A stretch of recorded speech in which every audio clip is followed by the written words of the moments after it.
Thank you very much, Mr. Speaker. I don't know what to say other than how do I follow that? But it seems to be on a very similar theme. And can I start by thanking you, Mr. Speaker, for granting this adjournment debate on what is becoming a very controversial issue in Walsall South. Not only what I'm about to outline are threats to the Green Belt, but also to threats to those of us who oppose a planning application in support of the Green Belt. I refer particularly to an application for 59 large detached houses in Great Barr Park. So far, Mr. Speaker, one of the developers, I'm sad to say, has already made a complaint about me to the Labour Party because I think it's because he thinks I'm supporting the residents too much. I'm not quite sure what the grounds are. Moreover, a leaflet has been delivered making defamatory statements about me and my colleague, the Honourable Member for West Bromwich East, who is here in the chamber, and about a residents group, the Beacon Action Group, and its chairman, Mr. Bob Winkle. A personal attack on me by Mr. Peter Allen, a consultant for the applicants who doesn't live in Walsall South, in the letters page of the Great Barr Observer and the Walsall Advertiser. Both Mr. Allen and the applicants appear to want to interfere in my work as a Member of Parliament, but more of that later. There have been two other decisions of the Planning Committee of Walsall Metropolitan Borough Council which have allowed building on the Green Belt. The Three Crowns pub, converting the pub into a single dwelling, and the construction of 3 additional houses against planning officers' advice that it would reduce the openness of the Green Belt. This was decided in September 2011, but nothing has been built there. It still lies derelict, save for a car wash which is there without permission. Then the Three Crowns School, Mr. Speaker, the footprint of the building could have been used as a community building, but there will now be 8 detached houses. And from some of my correspondence with constituents, the full history of the site was never provided to the Planning Committee when they made their decision, one of which the Planning Casework Unit actually upheld. But the one, Mr. Speaker, that is causing the biggest controversy and the personal attacks on people who oppose it is the one I want to focus on, Great Barr Park and Hall. The particular concerns I have, which I'd like the Minister to address, is the use of enabling development to bypass planning law and the National Planning Policy Framework on the Green Belt. As the Campaign for the Protection of Rural England have suggested in their report only last week, the Green Belt is not safe. And in my view, I agree with that. And whilst I welcome the Minister's written statement of the 6th of March 2014, local people who are directly affected and the current framework are being ignored in the whole process. At Great Barr Park, Mr. Speaker, from 2012, when the current owners bought the land, residents have been unaware that there have been behind-the-scenes discussions with English Heritage and the Council and this self-styled historical consultant, Peter Allen. The site was the subject of an inquiry in 2001, and at a public meeting, Mr. Allen said, "Forget any romantic notion of bringing Great Barr Hall back to the way it was in Lady Scott's time. There is no roof, the stucco and the underlying brickwork are badly decayed, all doors and fireplaces have been stolen, floorboards, ceilings and staircases have gone. It is a derelict shell. That is the reality." That's what he said in 2001. And that is exactly the situation now, with English Heritage stating there is absolutely nothing of historic value in the building. So why, Mr. Speaker, are the developers being able to use this building as enabling development to bypass the planning framework on the Green Belt? The application fails all the tests set out in paragraph 80, 88 and 89 of the NPPF. And in the developer's own statement, they say it will have an impact on the openness of the Green Belt. If allowed, this development will extend Walsall, Birmingham and Sandwell into the countryside, and the gap between them will be eroded. It will not safeguard the countryside from encroachment, nor does it assist with urban regeneration by encouraging the recycling of derelict and other urban land, all set out in the NPPF. And then there is the use of agricultural land near Chapel Lane, which an inspector said at the inquiry that the Minister of Agricultural Fisheries and Food, now DEFRA, considers the farmland within the site to be high quality and would object to development. So, Mr. Speaker, what safeguards are there to ensure that the local planning authority are not there to support the developers, particularly when it's clear there is a prima facie case that it does not meet the NPPF guidance. The planning authority should have refused it if they were applying the NPPF. Instead, they are engaged in an exercise which, in a letter on the council website, stated, "We would very much like to continue to work with you towards delivering an acceptable proposal." And on Peter Allen's website, it states, "After prolonged and close scrutiny, it is now endorsed by, amongst others, Walsall MBC, English Heritage and the Environment Agency." And that was before the residents were even aware of the application. There is, however, a disclaimer on the website now. Mr. Speaker, my constituents were provided with the notice of planning application on the 23rd of December 2013 and were given 21 days to respond. How cynical is that? Incensed by this and bewildered, some constituents contacted me. Some who would have been affected did not even receive the notice.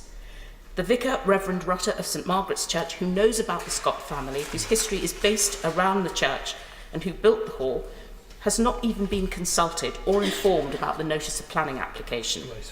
He could have told English Heritage that a reference to a chapel was never located in the hall and has always been in the church. So the Beacon Action Group, which has been around for the last 31 years, set up a public meeting to enable residents to see what the plan was. And on the 1st of February, 2 MPs, the Honourable Member for West Bromwich East and myself, heard the views of the residents. All those who spoke to me were opposed. We were not there to give our view, but to hear the views of the residents. The plans are up and people could see for themselves and see what the application was actually about. And they were horrified. The hall was to become a wedding and conference centre, but there is already one, and it's called St Margaret's Church, and conferences have taken place at the Holiday Inn already, which is nearby. Agricultural land would be swallowed up by houses, 59 in total across the site, but not affordable homes. And residents who've had access to the park for over 20 years would be restricted to twice a year, and even now some are being escorted out of the park. There is an ancient woodland, Mr. Speaker, called Gilbert's Wood, which has a bluebell wood, which Reverend Rutter, who's a botanist, said has taken 200 years to establish with native English bluebells. An access road will go right through it. But it seems that in the planning statement, it was all systems go except for the residents. English Heritage could have either saved the building or provided a grant, but they did neither. They've known about the hall since 2001. Successive owners have promised to repair the hall, but this has never happened. And even now, in the current application, they don't intend to do anything to repair the hall until 10 years on. So why did English Heritage refuse to meet with residents who know more about the history, like Reverend Rutter and the Beacon Action Group?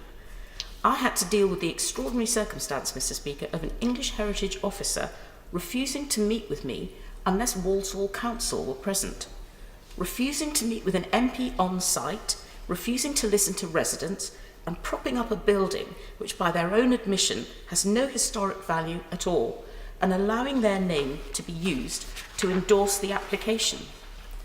And as for the council, they either know the guidance or they don't. There are no very special circumstances that they have outlined. So why are they leading the applicants on? It's quite interesting, Mr. Speaker. They seem to want to silence the residents too, because the residents have put up posters and there was some on the grass verge, but the council actually sent a truck along to remove those posters, and it wasn't even actually on Walsall land, it was actually on Sandwell land. So they're trying to silence the residents. But the applicant's schedule of work states that the hall will not be restored for another 10 years.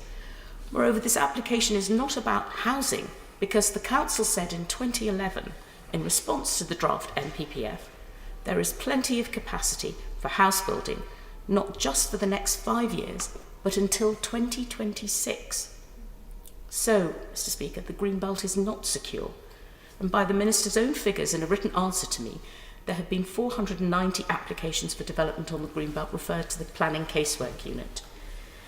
10 have been called in, all the others were allowed. Of the 10, 7 are under consideration, 1 was withdrawn, and 2 approved. My constituents and those of other members don't stand a chance to protect the Greenbelt with those odds. They don't stand a chance in the face of bullying, threats and intimidation by those who have the means, the financial means, and by those who do not want to apply the guidance. So could I ask the Minister to say, why are local authorities engaging with developers when the guidance is clear? Why are they engaging with developers and not listening to residents' concerns? Why did the Council not consult all stakeholders like Merrions Wood Trust, the residents of Merrions Close, Birmingham Road, which has traffic implications, and Skip Lane, and others? The Council are rushing out notices each time they're told people have not been consulted. Who are they working for, Mr. Speaker? Why are they allowing supporters of the development to say that the authority making the decision have endorsed the proposal as though the decision has already been made? Mr. Speaker, I'd like to ask the Minister to issue further guidance immediately to all local authorities about the Greenbelt and make them aware of the statement, the written statement, and confirming that brownfield sites should be used first in all circumstances. The Greenbelt is under further threat by the General Permitted Development Order, which is coming into force on the 6th of April, which allows agricultural buildings to be turned into residential use. Sadly, Mr. Speaker, the statistics and the evidence don't hold up. So can the Minister please reassure me that the Greenbelt is safe? Finally, Mr. Speaker, back in Walsall South, walking down Chapel Lane towards St Margaret's Church, there is a beautiful silence. You know you're in the countryside. The church provides a setting for contemplation and serenity. All that will be lost for the sake of a few people making life intolerable for the many and for generations to come. Mr. Speaker, thank you, and thank you to my honourable friend and the Minister for allowing me to make a brief contribution to this debate tonight. And already, Mr. Speaker, this debate takes me back to a contribution that you made in this House as a backbencher some years ago. You were in a debate on low-flying military helicopters and horse riders, and you sagely warned the Minister that you were not going away.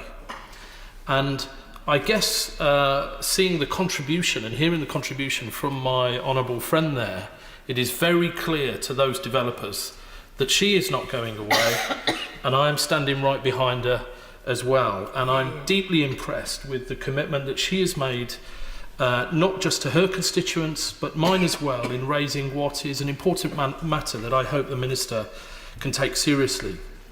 There are hundreds of residents in West Bromwich East and Walsall South who, through the Beacon Action Group, led by the Doughty campaigner Bob Winkle, are totally opposed to this application. The proposed development is contrary to all government guidelines on the use of Greenbelt, including the National Planning Policy Framework and local plans in both the metropolitan boroughs of Sandwell and Walsall. Walsall Council has already identified their housing needs for about the next decade and do not require the use of this prime Greenbelt land. And Sandwell Council say that if this application as it stands is passed, it could set a dangerous precedent for future development on Greenbelt land, not just locally but nationally. And what is particularly concerning about this application is the manner in which the developers have failed to consult the community adequately, and indeed, in my view, have misled them. They told local residents that English Heritage were in favour of these proposals. This is not the case. They told Great Barr residents that local historian Peter Allen was in favour of the proposals to modify the dilapidated Great Barr Hall, yet they did so without telling them that he had been enlisted as a consultant on the project.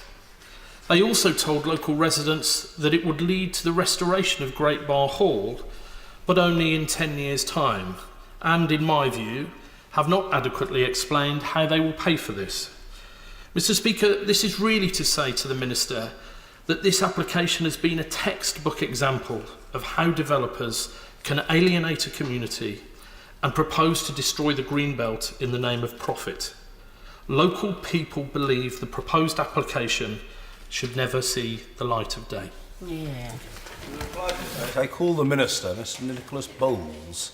Thank you very much, Mr. Speaker, and it's a great pleasure to reply to the debate secured by the Honourable Lady, and I congratulate her on securing the debate on an issue of such great concern to her and her constituents. I'm sure that she is delighted when her honourable friend, the member for West Bromwich East, said that he was standing right behind her. I'm not sure that all people are so delighted when he says such a thing, but I know that in this case it is well intentioned and certainly for her protection and nothing else. She will understand, of course, that I can't talk about any particular application, but I hope I can reassure her both about the policy protection for the Green Belt in national policy and the further clarification of those protections that we have issued in national planning guidance, and furthermore routes open to her and to her honourable friend should they feel that this application is one, or any application for that matter, is one that merits further inspection and indeed decision making by ministers. If I could start with the policy on the Green Belt. The protections for the Green Belt in the National Planning Policy Framework are simply as strong or stronger than any protection in any policy that preceded the National Planning Policy Framework. There's nothing about the policy in the framework that has in any way diluted the protection of the Green Belt relative to the previous position. And it makes very, very clear that changes to Green Belt boundaries should only be made in exceptional circumstances and through a local plan process which involves a great deal of consultation with local people and robust examination by a planning inspector. And because that policy position is so strong, that is why the latest data shows that between 2012 and 2013, just 0.02% of the total Green Belt changed status, became developed, having been undeveloped previously. That is a tiny, tiny proportion of the 13% of land in England that has designation as Green Belt. So I can reassure her that the protections for the Green Belt remain very strong, and I have to say, and she raised it, Mr. Speaker, that some of the claims made in the recent report by the Campaign to Protect Rural England were simply false and based on a very, very spurious reading and of very partial evidence. So those protections are very, very strong. She's also right to point out that there is a second test in national policy, which is when is inappropriate development in the Green Belt nevertheless acceptable. And the policy makes very, very clear that such development, inappropriate development, can only be permitted in very special circumstances. And she referred to her belief that in the particular case that she is concerned with, that those circumstances have not been demonstrated. And we have made clear in a written ministerial statement, which we then reiterated in the planning guidance that she referred to, we have made clear that it is very unlikely that unmet housing need of itself will be sufficient to provide the very special circumstances to justify inappropriate development in the Green Belt. And that is why that in recent times we have called in for ministerial decision a number of planning applications proposing such development on the Green Belt, because we were very keen to ensure that this very important area of national policy was indeed being abided by and adhered to in decisions about Green Belt development. And so that, Mr. Speaker, leads me on to the route that is open to the Honourable Lady and to her Honourable friend, which is that any application that becomes before a local authority, we as a government, we have a preference that local authorities make decisions locally about planning applications in their area. But there are some applications which raise particular issues which have a greater impact and relevance than simply their local impact. And it is possible, in rare cases, to ask for an application to be called in for ministerial decision. The way that this works, Mr. Speaker, is that the planning authority will go through its process of determining the application, But before it can issue the decision, and that means before the decision itself has statutory force, then the Department and the Secretary of State will have an opportunity to look at the particular application and consider whether to call it in for ministerial decision. If in the case where the Secretary of State concludes that it is an appropriate application to call in for ministerial decision, there will then be an inquiry by a planning inspector who will make a recommendation on that planning application to the Secretary of State, and the Secretary of State or one of the other ministers in the department will then make the decision on that planning application. Now, I cannot prejudge, firstly, Mr. Speaker, whether the Honourable Lady will want to avail herself of this course of action of writing to the Secretary of State to request any application to be called in, and nor certainly could I prejudge what the decision might be likely to be in any particular case if she were to avail herself of that option. But all I can say is that many other members on both sides of the House have taken this route on very particular applications that raise issues that are of more than local significance, that raise issues that are right at the heart of national policy. And while it is rare, and while we try and resist this unless there are very good reasons, there have been several cases relating to inappropriate development in the Green Belt where the Secretary of State has concluded that it is appropriate to call a decision in for ministerial decision rather than to allow the local authority to determine it. So I hope, Mr. Speaker, that gives the Honourable Lady a perspective and an avenue that she might usefully be able to explore. The question is that this House do now adjourn.